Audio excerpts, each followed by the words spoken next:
Y bueno, tenemos acá en el estudio a el virtual diputado federal electo, Samaniego, Armando Samaniego. ¿Cómo estás, Samaniego? Buenos días, Jorge. ¿Qué nombre tan largo?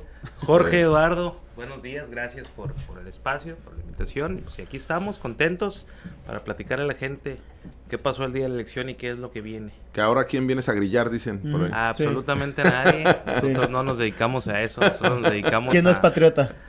Nos dedicamos a recorrer el distrito y ahora a promover las reformas constitucionales que se habrán de enviar este septiembre y votar por lo menos el primer paquete, ¿no? ¿Sorprendió, Samaniego? ¿Crees que la virtual presidenta electa Claudia Sheinbaum dijera vamos a irnos a consulta? O sea, no es un tema de porque yo quiero o porque el presidente quiere o porque tenemos la mayoría calificada, vamos a hacer estas reformas judiciales, que sobre todo la que más sacude a la oposición y a un sector de la población, sino vamos a democratizándolo y vámonos yendo a consulta. Más allá de consulta, lo que dijo es que se planteen foros y que podamos ir primero a informarle al pueblo de qué trata esta reforma.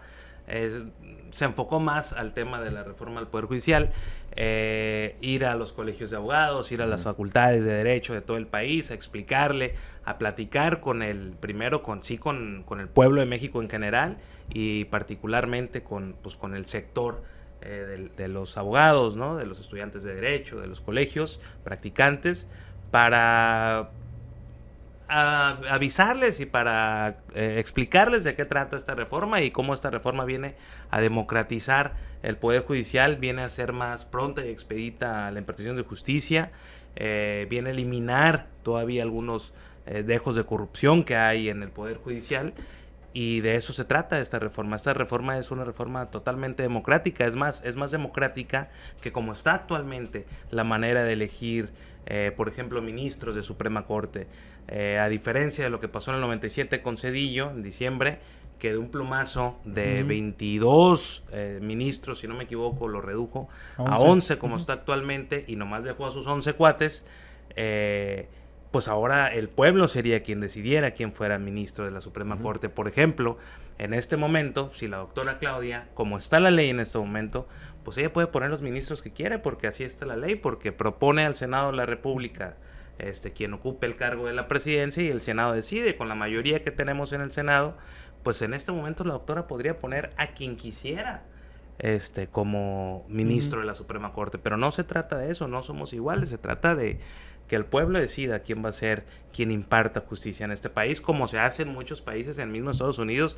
Las mismas lonitas que ves de los diputados aquí en Mexicali, las ves en Calexico cuando hay alguien que se quiere postular para juez, por ejemplo. Y es un ejercicio de democratización del Poder Judicial, ¿no? O sea, no solo en el sentido del voto popular, sino tratar de hacer que realmente la gente, los aspirantes se vean obligados a hacer el acercamiento a la ciudadanía para exponer lo que está mal, como por ejemplo en Baja California, cuando alguien quiere ser magistrado, se lleva a cabo la carrera judicial y él expone a los diputados, pero en este caso sería exponérselo directamente a las personas, nada más democrático que eso, ¿no? Yo les preguntaría a muchos de las personas que lo están viendo, que lo están escuchando, a cuántos ministros de la Suprema Corte conocen, a cuántos magistrados federales conocen, a cuántos jueces federales conocen, pero la reforma no solamente trata de la elección popular de los ministros, magistrados y jueces, sino también trata de ponerle tiempos máximos para las resoluciones de la gran mayoría de los casos que hay en México. Hay mucha gente que tiene años en prisión y todavía ni siquiera ha concluido su juicio, y los jueces no han dictado ni siquiera ningún tipo de resolución. También en los temas mercantiles, pues duran años para poder terminar y concluir esos juicios. También se trata de crear que no lo hizo el Consejo de la Judicatura, crear un organismo administrativo que sancione posibles casos de corrupción en el Poder Judicial. De eso se trata, pero también se trata de no tocar ni los intereses ni los derechos ganados de los empleados del Poder Judicial. Eso es muy importante que se sepa. Pero sí he ido escuchando los pronunciamientos de colegios de abogados que se sienten, o sea, que no lo están respaldando como tal. O sea, yo entiendo que son muchos colegios y que habrá quienes tiñen de guinda, y que sí, el mismo Arturo Saldívar, ¿no? Lo plantea como algo positivo para el Poder Judicial. y también lo veía positivo. Él incluso lo planteaba desde antes, el que se foreara, el que se consultara. Y esto sí es positivo, sobre todo por como se termina por generar fake news a través de reformas. Entonces, pero sí han escuchado lo que dicen estos colegios de abogados, que sí se han manifestado en contra. Sí, pues claro, porque por mucho tiempo, muchos colegios de abogados inciden también en las designaciones. Hay que ser Claro. bien abiertos y bien honestos. Y pues ahora, en lugar de que ciertos grupos de poder, no estoy diciendo nombres, pero ciertos grupos de poder incidan en las nominaciones de jueces, de magistrados, hasta de ministros. Ahí está el caso del jefe Diego, que tenía a la mitad de los ministros de la Suprema Corte en un momento. Pues ahora va a ser el pueblo quien lo decida. Pero mira, yo lo veo positivo hasta para la oposición, Eduardo, Jorge. Si en este momento, y derivado de la última elección del pasado 2 de junio, si en este momento hubiera una elección, pues la oposición tendría posibilidad de tener por lo menos el 40% de los ministros de la Suprema Corte, ¿no? Y si se queda todo igual, la próxima presidenta de la República va a poder poner a todos los ministros. Entonces, se trata de abrirnos, se trata de escuchar a la gente. Yo sí creo que el pueblo votó por el Plan C el día 2 de junio, el pueblo está perfectamente politizado, el pueblo sabe perfectamente que esta iniciativa era de las más importantes del Plan C, y el pueblo ya votó, al pueblo se le consultó y el pueblo ya votó y nos ordenó que se haga el Plan C. Y al pueblo le pedimos el voto para la doctora Claudia Sheinbaum y lo dio, y no solo eso, sino que al pueblo le pedimos la mayoría calificada en el Congreso de la Unión y nos lo dio. Eso es una instrucción del pueblo para nosotros de sacar las iniciativas que se habían propuesto y pospuesto durante buena parte de este sexenio, como la eléctrica, la petrolera, la electoral y claro que la del Poder Judicial también. Cambiando un poco el tema, Samaniego, la última vez que viniste platicabas sobre el tema del agua, sobre el tema de las silas, sobre el tema de los recortes que se venían de las actas, ¿no? Que ya se habían planteado desde mayo. Sin embargo, hay un planteamiento que está diciendo que es el descanso de las tierras en Mexicali. No sé si tú hayas tenido alguna información de esto. ¿Cómo lo ves? ¿Cómo vienes? ¿Algo has hablado tú con los agricultores al respecto? Yo lo veo bien como una medida de mitigación, pero debe ser temporal, y temporal hablamos 1 o 2 años máximo. Hay muchos agricultores que se acercaron en su momento cuando estábamos al frente de la Secretaría para explorar esta situación. Había otros que ya estaban dispuestos a iniciar. ¿De qué trata? Tanto el acta 323 como la 330 sí tocan el tema de descanso de tierras, donde hay un recurso que se le asigna a México, a la SILA México, para que la SILA establezca este programa del descanso de tierras en conjunto con Conagua. Y se trata no solamente de dar una contraprestación económica a los propietarios de los títulos de riego para poder descansar, por lo menos dejar de utilizar el agua que tienen asignada del río Colorado para que se quede en las presas de Estados Unidos. Ni siquiera estamos hablando para que se use en las ciudades, es para que se quede en las presas de Estados Unidos, y con este dinero no solamente puedan subsistir los propietarios, sino que puedan invertir en tecnología de riego. Yo creo que tenemos que complementarlo. Nosotros hicimos un programa cuando estábamos en la Secretaría donde poníamos gobierno federal, gobierno del estado y también SILA, que pertenece al gobierno federal, junto con SILA Estados Unidos. Cada uno poníamos un porcentaje para que no solamente se le diera esa contraprestación y pudiera subsistir y vivir la gente que iba a dejar de sembrar, sino que se iba a invertir en tecnificar el riego agrícola, se iban a nivelar las tierras y se iba a apoyar para que cada vez sea necesario utilizar menos agua y tener más productividad en el campo del Valle de Mexicali. Eso es lo que estábamos planteando nosotros y es lo que se va a plantear a nivel federal, pero es muy importante salvaguardar los derechos de alguien que no está visibilizado en esas actas, que son los trabajadores agrícolas.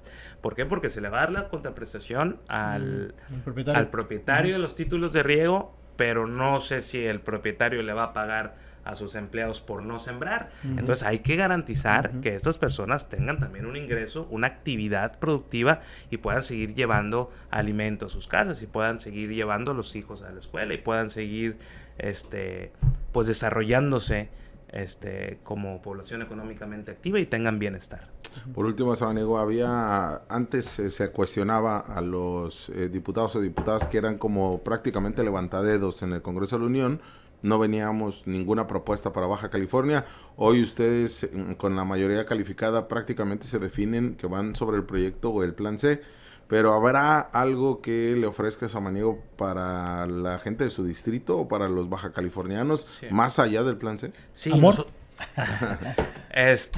No, claro que sí. Hicimos algunos compromisos, además de los generales, que son los de la agenda legislativa de la Cuarta Transformación. Hicimos compromisos particulares. Uno de ellos muy importante es el de los policías.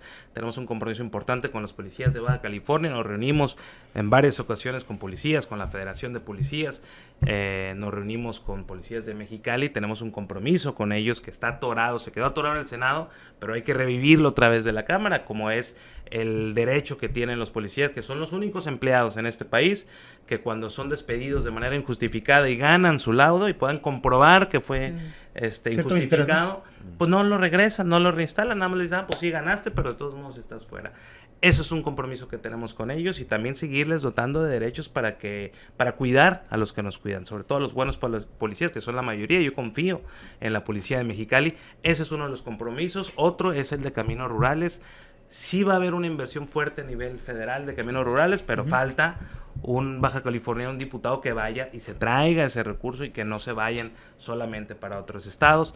Hay cohesión en los diputados federales de Baja California, ya nos hemos reunido, próximamente vamos a hacer una reunión pública para comprometernos con el pueblo de Baja California, no solamente con las iniciativas del Plan C, sino para traer recursos a Baja California para que nos vaya mejor, para ayudar al gobierno del estado, para ayudar a los municipios. Estuvimos reunidos el lunes pasado en Tijuana con los alcaldes para comprometernos con ellos a estarlos ayudando, a ayudar a los municipios sin ningún otro tipo de interés político. Y también vamos a apoyar mucho a San Quintín en el tema de agua. Ese va a ser el primer paso que demos. Somos un movimiento que reivindica a los más necesitados, a los más pobres de México, y en San Quintín es donde más se necesita en este momento el agua para el uso público urbano. ¿Ya retiraste tu lona, Samaniego, ya? Sí. ¿O todavía no? ¿O todavía te falla? No, mira, ¡cancelado! No, la ley local, electoral local, es la que obliga. Se me hace medio fascistoide esa ley porque, digo, finalmente las lonas están en propiedades privadas y es la persona que puede quitar tu lona, la lona que te dio autorización de poner el mismo día que la pusiste, o la puede quitar el día de las elecciones, o lo puede quitar cuando ella quiera. ¿Y los lotes baldíos? De gente que ni cuenta se ha ¿En las dado. paredes? Nosotros no pusimos lonas en lotes baldías, o por lo menos nuestra... No, pero el fin superior... Esos nunca se debieron de haber puesto en un No, para nada. El fin superior debería ser el daño al medio ambiente. O sea, yo, por ejemplo, yo puedo quitar mi lona de mi casa, y si yo la mando a la basura y se va al relleno sanitario, va a tardar mucho en desintegrarse, por mucho que la jueguen al reciclaje. Y más con este relleno. Entonces, y más con este relleno que incumple la ley. ¿Qué le porque pasa? incumple la ¿Qué ley. le pasa? Que pasa, no pasa. Pasa, no pasa. Y ya demandó, ya tiene otra bronca ahí en la administración de Norma Bustamante, ¿no? 200 millones de pesos. Pues Sí, definitivamente hubo contratos corruptos con Rodolfo Valdés, si no me Sí. equivoco. ¿Crees que le llega una parte de Rodolfo Valdés de esos 200 millones? Que todavía, Yo no sé si todavía, yo creo que fue que en su todavía le momento. llega comisión. Dice. Un porcentaje. Sí. Definitivamente hubo corrupción en ese momento. Y Ya quita tu lona, Samaniego. Ya quítala. no puedo obligar a la gente. No puedo obligar a la gente a quitar mi cara. Mi respaldo. Ponles una del AME, no sé, pero ya quítale esas lonas tuyas. Oye, estaría muy bien que al revés, o sea, está la de Samaniego. Si al revés, alguien está quiere en que América. pase por mi lonita a su casa, mándenme un mensajito y voy por la lonita. O da tu domicilio que te la dejen ahí. No, yo paso por ella. Mejor. Paso por ella. Son los ecos de la nota capital. Las voces de la ciudad.